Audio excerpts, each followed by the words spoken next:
तो वही खबर आपको पटना से बताते चले, जहां सम्राट चौधरी की कैबिनेट का शपथ ग्रहण समारोह संपन्न हो चुका है। तो ये बता दें कि श्रवण कुमार, निशांत, दिलीप जायसवाल, लेसी सिंह, विजय सिन्हा ने शपथ ली है। इसके साथ ही रामकृपाल यादव, अशोक चौधरी, नीतीश मिश्रा, मिथिलेश तिवारी, संजय टाइगर ने भी शपथ ली है। श्रेयसी सिंह, रत्नेश सदा, लखविंदर पासवान, इंजीनियर कुमार, शैलेंद्र, नंद किशोर राम, रामचंद्र प्रसाद, अरुण शंकर प्रसाद ने भी शपथ ली है। इसके साथ ही शपथ ग्रहण समारोह में मदन सैनी, श्वेता गुप्ता, भगवान सिंह कुशवाहा, दामोदर रावत, बुलो मंडल, सुनील कुमार, शीला मंडल, जमा खान ने भी शपथ ली। एलजेपीआर से संजय पासवान और संजय सिंह बने मंत्री। हम से संतोष सुमन और आरएलएम से दीपक प्रकाश ने शपथ लिया।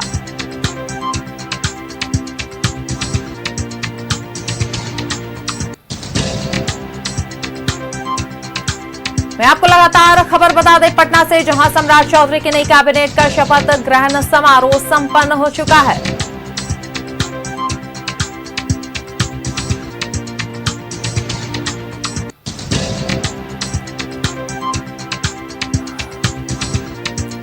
तो आपको लगातार अपडेट्स दे रहे थे पटना से, आपको तस्वीरें भी दिखा रहे थे पटना के गांधी मैदान से, जहां ऐतिहासिक गांधी मैदान से आज का दिन बिहार के लिए काफी ऐतिहासिक रहा है।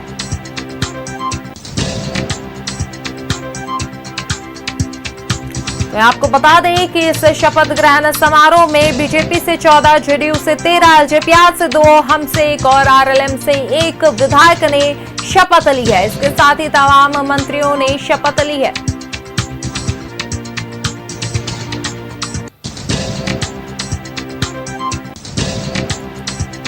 मैं आपको लगातार ये तस्वीरें भी दिखा रहे हैं और लगातार अपडेट्स और खबर आपको बता रहे हैं पटना से, जहां पटना का दिन काफी ऐतिहासिक रहा है, बिहार के लिए काफी ऐतिहासिक रहा है। तो वहीं बिहार वासियों को अब उम्मीद है कि सम्राट चौधरी के नए कैबिनेट विस्तार के बाद जो है बिहार के हित में काफी कुछ काम किया जाएगा। जहां मंत्रियों ने अपनी गोपनीयता की, अपनी जिम्मेदारी की शपथ ली है। इसके साथ ही आज से उनका कार्यभार भी शुरू हो जाएगा।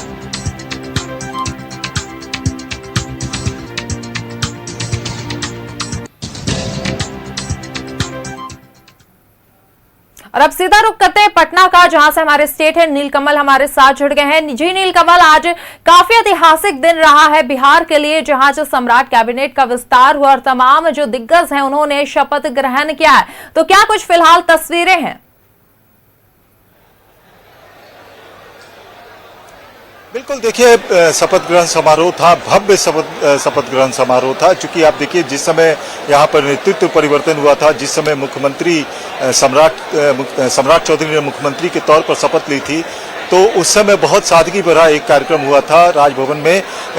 सिर्फ जो है मुख्यमंत्री सम्राट चौधरी ने और जेडीयू के कोटे से विजेंद्र यादव और विजय चौधरी ने डिप्टी सीएम का पद का शपथ लिया था। उस समय भी यह कहा जा रहा था कि प्रधानमंत्री हो सकता है कि शपथ ग्रहण समारोह में वो शिरकत कर सकते हैं, लेकिन उस वक्त प्रधानमंत्री नरेंद्र मोदी नहीं आ सके थे। तो लिहाजा यह मान के चला जा रहा था कि जो मंत्रिमंडल का विस्तार होगा वो बेहद भव्य पैमाने पर होगा, लेकिन इंतजार किया जा रहा था कि आखिर कब होगा। क्या जो चुनाव हो रहे हैं पश्चिम बंगाल के समेत जो 5 राज्यों में चुनाव हो रहे थे उसके पहले होगा या उसके बाद होगा। तो ऐसा अनुमान लगाया जा रहा था कि 30 तारीख तक हो सकता है कि मंत्रिमंडल का ये 30 अप्रैल तक विस्तार हो सकता है, लेकिन अंतोगत्वा यह तय किया गया कि जो 5 राज्यों के चुनाव परिणाम आ जाएंगे उसके बाद यह किया जाएगा, यहाँ मंत्रिमंडल का विस्तार किया जाएगा। तो 7 तारीख तय किया गया और प्रचंड जीत के बाद, पश्चिम बंगाल में प्रचंड जीत, असम में प्रचंड जीत और पुडुचेरी में सरकार बनाने के बाद पटना में प्रधानमंत्री नरेंद्र मोदी इन सभी राज्यों में जीतने के बाद पहली बार पटना पहुंचे प्रधानमंत्री। यहाँ पर भव्य स्वागत किया गया, उनके नेतृत्व में बड़ी जीत जो मिली पूरे 3 राज्यों में, उसके लिए उनको धन्यवाद दिया गया। और साथ ही साथ यहाँ पर किया है एनडीए के सरकार ने, तो ये एक मैसेज है पश्चिम बंगाल के लिए भी। तो यहाँ से एक शक्ति प्रदर्शन इसको कहा जा सकता है एनडीए सरकार का। और यहाँ पर 32 मंत्रियों ने आज शपथ लिया है, 32 विधायकों ने मंत्री पद की शपथ ली है, जिसमें से 15 बीजेपी के हैं, 13 जेडीयू कोटे से है और 2 जो है एलजेपीआर यानी लोक जनशक्ति रामविलास, एक हिंदुस्तानी अवाम मोर्चा, एक राष्ट्रीय लोक मोर्चा के। तो ये 32 टोटल लिए हैं और टोटल जो है वो 36 की संख्या हो सकती है बिहार मंत्रिमंडल की सदस्यों की संख्या मुख्यमंत्री समेत, यानी अभी भी 4 की गुंजाइश है, 4 मंत्री अभी भी बनाए जा सकते हैं।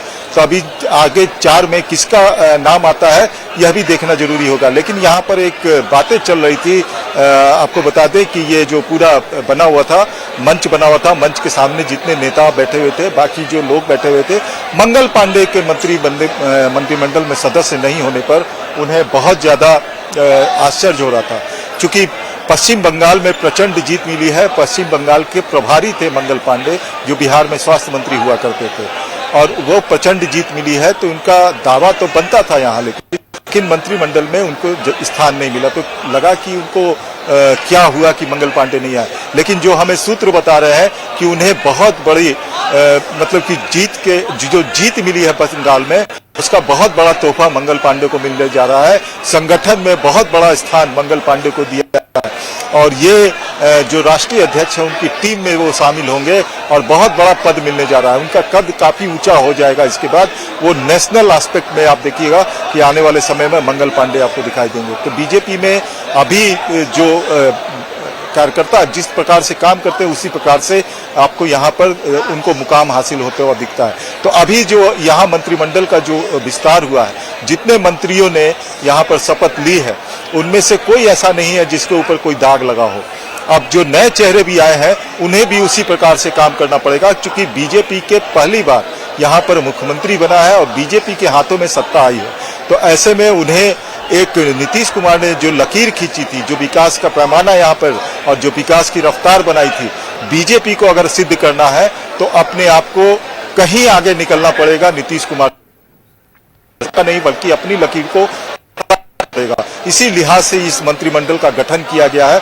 ऐसे ऐसे लोगों को लाया गया है। आपको मैंने बताया था पहले भी दर्शकों को कि इसमें देखिएगा युवा चेहरे ज्यादा नजर आएंगे, तो युवाओं की संख्या ज्यादा है इसमें। आप कई बार आप देखिए कई बार ऐसे इस बार ऐसे कई मंत्री बने हैं जो पहली बार जीत के आए हैं। तो ये भी आप देखिए कि उनके ऊपर भरोसा कर रही है पार्टी कि वो मंत्री पद संभालेंगे और पूरे ढंग से अच्छे से और जनता के लिए काम करेंगे, तो दाग नहीं लगे और बेहतर तरीके से काम हो, ऐसे मंत्रिमंडल के सदस्यों को चुना गया है। और ये सम्राट कैबिनेट आगे चल के किस तरह से काम करेगा यह तो आने वाला वक्त ही बताएगा, लेकिन पोर्टफोलियो किस हिसाब से दिया जाता है। आप देखिए मिथिलेश तिवारी जो फायर ब्रांड का नीलकमल, आप बने रहेंगे हमारे साथ, हम आगे भी आपसे तमाम अपडेट्स लेते रहेंगे। कि राजधानी पटना के गांधी मैदान में आयोजित भव्य शपथ ग्रहण समारोह में कुल 32 नेताओं ने मंत्री पद की शपथ ली है। इस विस्तार के साथ ही एनडीए सरकार ने आगामी विधानसभा चुनाव से पहले बड़ा सामाजिक और राजनीतिक संदेश देने की कोशिश की है। नई कैबिनेट में भारतीय जनता पार्टी और जनता दल यूनाइटेड के बीच संतुलन साफ तौर पर देखने को मिला। भाजपा कोटे से 15 नेताओं को मंत्री बनाया गया, जबकि जेडीयू के खाते से 13 मंत्री गए। इसके अलावा लोक जनशक्ति पार्टी रामविलास से 2 नेताओं को मंत्री पद मिला है। वहीं हिंदुस्तानी आवाम मोर्चा से 1 और उपेंद्र कुशवाहा की पार्टी से 1 नेता को मंत्री बनाया गया है। इस बार के कैबिनेट विस्तार की सबसे बड़ी खासियत कि नए चेहरों की एंट्री रही। जेडीयू की ओर से 3 नए नेताओं को मौका दिया गया है और उनमें निशांत कुमार, बुलो मंडल और श्वेता गुप्ता का नाम शामिल है। खासकर श्वेता गुप्ता को मंत्री बनाकर पार्टी ने महिला प्रतिनिधित्व को मजबूती देने का संदेश दिया है। वहीं भाजपा ने भी 4 नए चेहरों को भरोसा जताया है। साथ ही मिथिलेश तिवारी, रामचंद्र पासवान, नंदकिशोर राम और इंजीनियर शैलेंद्र को पहली बार मंत्री पद की जिम्मेदारी मिली है। भाजपा ने इस चयन के लिए जरिए अलग अलग सामाजिक वर्गों को साधने की कोशिश की है। कैबिनेट विस्तार में जातीय समीकरण पर विशेष ध्यान दिया गया है। सम्राट सरकार की नई टीम में अति पिछड़ा वर्ग यानी कि ईबीसी से 10 मंत्री बनाए गए हैं। इसके अलावा ओबीसी वर्ग से 6 नेताओं को जगह मिली है। दलित समुदाय से 7 मंत्री बनाए गए हैं, जबकि सवर्ण समाज से 9 नेताओं को मंत्रिमंडल में शामिल किया गया है। मुस्लिम समुदाय से भी 1 मंत्री को मौका देकर एनडीए ने संतुलन साधने की रणनीति अपनाई है।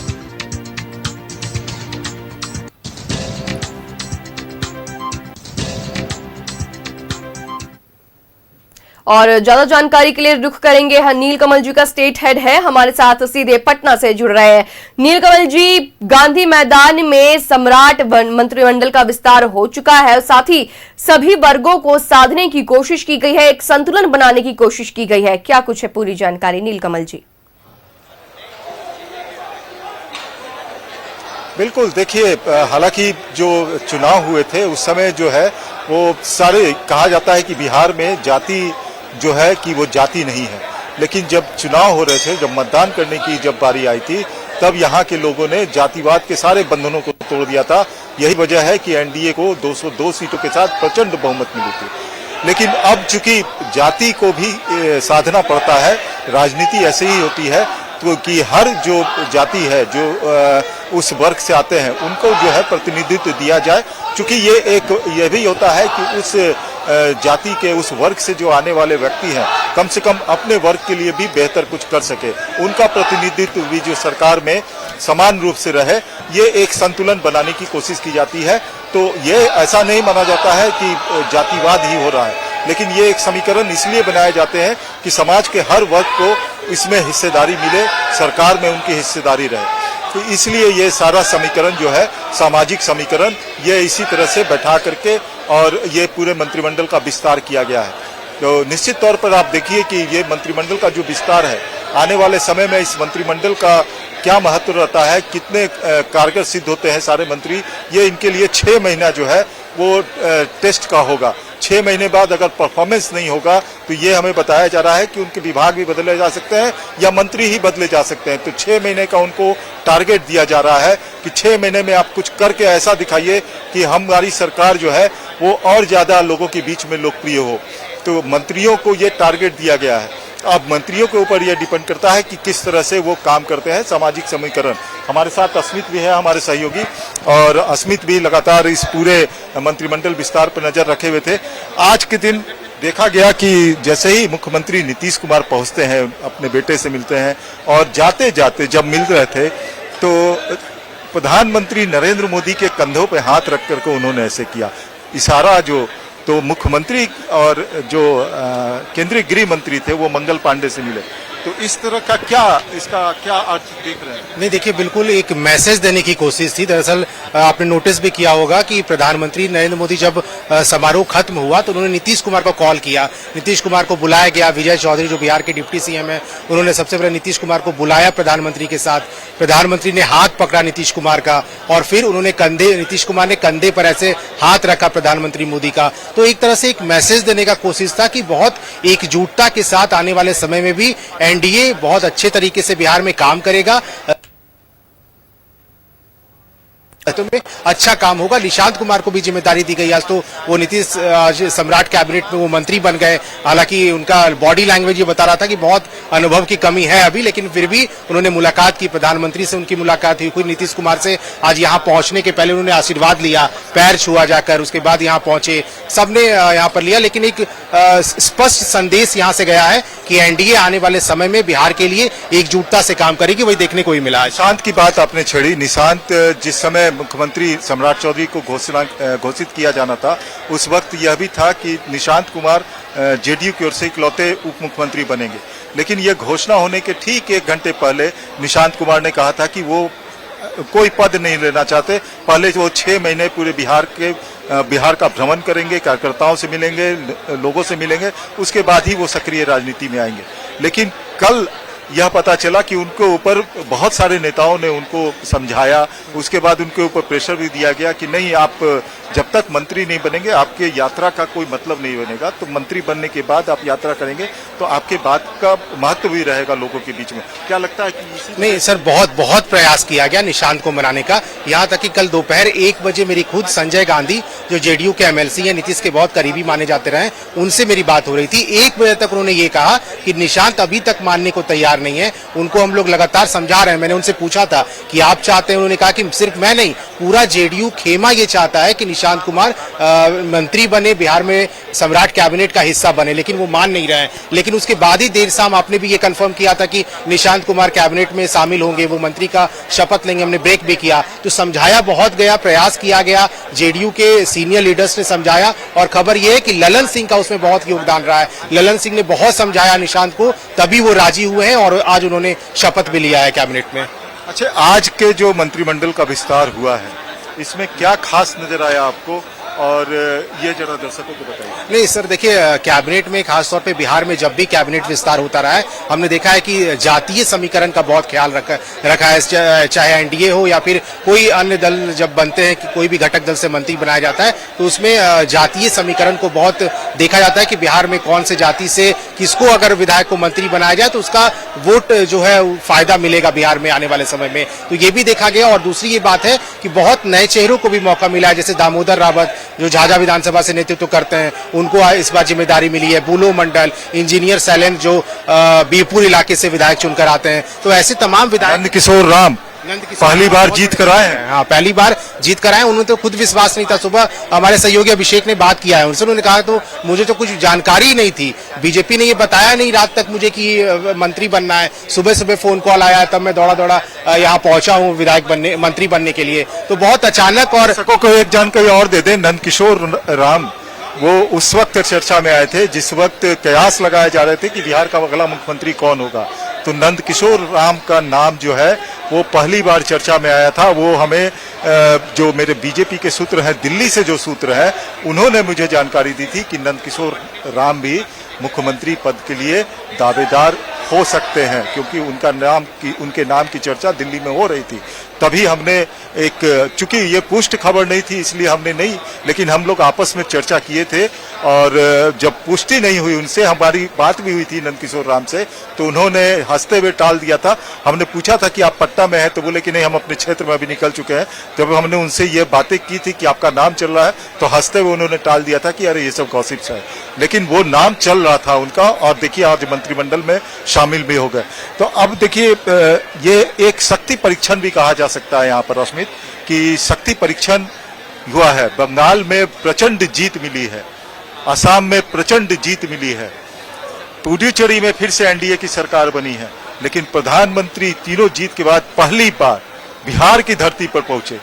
और उन्होंने कहा था कि शपथ ग्रहण में तो बंगाल जाएंगे ही, लेकिन इस प्रचंड जीत के बाद बिहार की धरती से, बुद्ध की धरती से, चाणक्य की धरती से प्रधानमंत्री ने एक आगाज किया है, मंत्रिमंडल का विस्तार किया है। तो ये मंत्रिमंडल का विस्तार ये चैलेंजिंग है। 6 महीने का वक्त दिया गया सभी मंत्रियों को। तो क्या लगता है कि जो चेहरे हैं वो 6 महीने में चैलेंजिंग भी है, और जो पुराने चेहरे हैं उन पे तो भरोसा किया ही गया है। अब देखना ये है कि नए कमर जो हैं, जो नए मंत्री इस बार बन रहे हैं, जैसे जो युवा चेहरे हैं, वो लोग कैसे काम करते हैं। और दूसरी बड़ी बात जो हमने बताया है, मंगल पांडे का इस बार नाम कट गया है, यानी वो मंत्री नहीं बन रहे हैं, लेकिन कोई बड़ी जिम्मेदारी उन्हें मिलने जा रही है। नहीं, देखिए ये आप देखे होंगे कि यहाँ पर जिस वक्त मंगल पांडे सबसे साइड में, एक और बात जोड़ दूं, मंगल पांडे जैसे ही मन से वहां पर वो गृह मंत्री अमित शाह से मुलाकात कर रहे थे, अमित शाह ने सबसे हाथ मिलाया, लेकिन मंगल पांडे ऐसे शख्स थे जिन्हें गृह मंत्री ने गले लगाया, पीछे पीठ पे हाथ थपथपाया। और ये एक बड़ा मैसेज है कि मंगल पांडे को हमें सूत्र से जानकारी मिल रही है, हम दर्शकों को भी दे देते हैं अस्मित, कि सूत्र से जो जानकारी मिल रही है, मंगल पांडे चूंकि ये बंगाल के प्रभारी भी थे, बंगाल में उन्होंने बहुत मेहनत की, लगातार 4 साल से वो बंगाल में मेहनत कर रहे थे। प्रचंड जीत के पीछे मंगल पांडे का भी हाथ है। उन्होंने संगठन को खड़ा किया, जहां संगठन नहीं था वहां धीरे धीरे हर बूथ पर उन्होंने कार्यकर्ताओं को खड़ा किया। ये प्रचंड जीत मिली है, तो प्रभारी का दायित्व जो है उन्होंने बखूबी निभाया। ऐसे में जो बिहार के स्वास्थ्य मंत्री मंगल पांडे थे, तो उन्हें मंत्रिमंडल में जगह नहीं दिया जाएगा, ऐसा हो नहीं सकता, क्योंकि उनको बहुत ऊपर ले जाना है। उनको संगठन में ऐसा काम दिया जाना है कि बहुत कम ही लोग उस जगह पे पहुंच सकते हैं। तो मंगल पांडे उनमें से एक नाम होगा जो बिहार से फिर राष्ट्रीय फलक पर आप देखेंगे कि एक तो गए नितिन नवीन, दूसरे मंगल पांडे होंगे जो राष्ट्रीय फलक पर पूरे देश में आप बीजेपी के लिए वो काम करते नजर आएंगे। तो उनको बहुत बड़ा कद दिया जा रहा है। बिल्कुल मिल सकता है बड़ा कद, और बड़ा उन्हें कुछ बड़ी जिम्मेदारी मिलने जा रही है, क्योंकि मंगल पांडे का नाम जब आता है तो मुझे लगता है स्वास्थ्य मंत्री का जब नाम बिहार में लिया गया तो स्वास्थ्य मंत्री के तौर पर लोग मंगल पांडे को बहुत अच्छे तरीके से जानते हैं, और काम भी किया है उन्होंने। स्वास्थ्य के क्षेत्र में बहुत अच्छा काम किया है। बंगाल के प्रभारी नियुक्त किए गए थे, तब से लेकर के बंगाल में जब चुनाव हुए प्रचंड जीत हासिल की प्रधानमंत्री नरेंद्र मोदी की पार्टी, भारतीय जनता पार्टी ने। तो मंगल पांडे को आने वाले समय में कुछ जिम्मेदारी मिलेगी। एक चीज है कि विजय कुमार सिन्हा को लेकर के कई तरह की गॉसिप्स किए जा रहे थे यहाँ, कि विजय सिन्हा का पत्ता साफ हो जाएगा, मुख्यमंत्री से उनकी पटती नहीं है, मुख्यमंत्री बनना चाहते थे, उनका मंत्रिमंडल में जगह नहीं मिलेगा, ये सब गॉसिप्स। लेकिन आप देखिए कि पहले 5 मंत्रियों ने जो शपथ लिया उसमें विजय सिन्हा भी थे, उनका कद बढ़ाया गया है। अब पोर्टफोलियो कौन सा मिलता है ये भी देखना दिलचस्प होगा, समय का लेकिन इंतजार है, पोर्टफोलियो भी फाइनल हो जाएगा। बिल्कुल, लेकिन जो गॉसिप्स चला रहे थे, जो विपक्ष के द्वारा कहा जा रहा था कि जो फ्रिक्शन है, वो फ्रिक्शन आज दिखा नहीं कहीं। नहीं, विजय सिन्हा बिल्कुल उनको जिम्मेदारी मिली है और फिर से वो मंत्री बनाए गए हैं सम्राट कैबिनेट में इस बार। और इस बार देखना होगा कि कौन सा बड़ा विभाग उनको मिलता है, क्योंकि विजय सिन्हा उप मुख्यमंत्री रहे हैं नीतीश कैबिनेट में। अब क्योंकि उप मुख्यमंत्री बनाया नहीं गया, सम्राट चौधरी मुख्यमंत्री हैं, जिम्मेदारी मिली है मंत्री पद की, लेकिन अहम ये होगा कि विजय सिन्हा को कौन सा वो विभाग मिलता है। गृह विभाग को लेकर बहुत चर्चा है कि देखिए, भूमि राजस्व में भूमि सुधार विभाग में जिस तरह से उन्होंने काम किया, जिस तरह से जनता के बीच में अपनी पैठ उन्होंने बनाई, जिस तरह से अधिकारियों पर और पदाधिकारियों पर उन्होंने कार्रवाई की। अब बीच में गॉसिप्स हुआ था कि उनके द्वारा उठाए गए कदम, जितने को उन्होंने सस्पेंड किया था सबको रिस्टोर कर दिया गया, लेकिन और जितने भी ये थे सारा स्ट्राइक पे चले गए थे, बहुत सारी बातें हुई थी। लेकिन जो जनता को पसंद है वही काम विजय सिन्हा कर रहे थे। चूंकि ये जो उनको निलंबन वापस लिया गया, ये एक था कि अभी चूंकि सेंसस का काम चल रहा था, सेंसस के काम में अधिकारी या पदाधिकारियों की, कर्मचारियों की जरूरत है, उसी कारण से उनका जो ये सस्पेंशन वापस लिया गया था। लेकिन जो चार्जेस लगे हुए हैं वो चार्जेस खत्म नहीं हुए उनके, तो उनके ऊपर जो आरोप लगाए जा रहे थे कि इस वजह से खटास हो गया है, सम्राट चौधरी ने वापस लिया, ऐसी बात नहीं थी। ये आज दिख गया। नहीं, बिल्कुल दिखा है। ये बड़े मंच जो मेरे पीछे, हम लोग के पीछे आप देख रहे हैं, उस मंच से एक बड़ा मैसेज है। विजय सिन्हा ने मंत्री पद की शपथ ली है, कौन सा बड़ा जिम्मेदारी मिलता है ये देखना होगा। लेकिन सर बहुत सीनियर विधायक रहे हैं, विधानसभा में भी कद उनका बड़ा है, तो जिस तरह का परफॉर्मेंस लखीसराय से लगातार चुनाव जीतते आ रहे हैं। इस बार भी आपको याद होगा जब लखीसराय में वोटिंग हो रहा था, उस दिन भी झड़प हुआ था और आरजेडी यानी विपक्षी खेमे से उन्हें चुनाव भी मिली थी कि आप जीत के दिखाइए तब आपको माने। विजय सिन्हा ने जीत का जवाब दिया, मैंने बात की थी उसके बाद, जीत के बाद उन्होंने कहा भी था कि जनता ने भरोसा किया और अब एक बार फिर से सम्राट चौधरी ने भरोसा किया और उन्हें फिर से मंत्री बनाया जा रहा है। निश्चित तौर पर आप देखिए कि जिस तरह से मंत्रिमंडल का विस्तार हुआ है, जिस तरह के मंत्री जो चेहरे सामने लाए गए हैं मंत्रिमंडल में, निश्चित तौर पर आने वाले समय में जो 6 महीने का उनको टारगेट दिया गया है कि 6 महीना में आप परफॉर्म करके दिखाइए, और परफॉर्म अगर नहीं कर पाएंगे, उनके ऊपर कोई भी एलिगेशन, किसी भी तरह का दाग धब्बा लगता है, तो उनको न सिर्फ मंत्रिमंडल का विभाग बदला जाएगा, बल्कि हो सकता है कि मंत्रिमंडल से भी हटा दिया जाए, उसके जगह दूसरे व्यक्ति को कोई मौका दिया जाए। तो ये पूरा जो है अब कवायद शुरू है। चूंकि बीजेपी के पहली बार यहाँ पर मुख्यमंत्री सम्राट चौधरी बने हैं, तो उनके सामने एक बहुत बड़ी चुनौती है कि उनके मंत्री ढंग से काम करे, विभाग जो उनको दिया जा रहा है वो विभाग बेहतर तरीके से काम करे, जो बैकलॉग है, जो लोगों को परेशानी होती है वो परेशानी दूर हो, त्वरित कार्रवाई हो। आप देखिए कि बहुत सारे आमूलचूल परिवर्तन हुए हैं। क्राइम का ग्राफ यहाँ पर कम हो, उसके लिए पुलिस को खुली छूट दी जा रही है। चूंकि गृह विभाग भी सम्राट चौधरी, मुख्यमंत्री सम्राट चौधरी के पास ही है, तो यहाँ पे इन्वेस्टमेंट भी लाना है। अब इंडस्ट्रीज किसको दिया जाता है ये भी देखना दिलचस्प तो ये देखने वाली बात होगी कि अब जब मंत्रिमंडल का विस्तार हो चुका है तो कौन सा विभाग किसे सौंपा जाएगा। फिलहाल 6 महीने का टेस्ट है, ये आगामी जो 6 महीने हैं वो काफी ज्यादा अहम होने वाले हैं, क्योंकि अब जो है वो मंत्रिमंडल में कई नए और युवा चेहरों को मौका मिला है, तो उनके सामने एक बहुत बड़ी परीक्षा होने को मिलेगी और देखने को मिलेगी। फिलहाल हमसे जुड़ने के लिए बहुत शुक्रिया नीलकमल जी।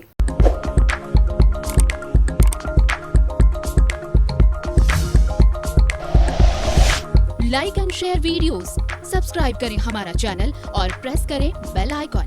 न्यूज़ 11 भारत, सच है तो दिखेगा।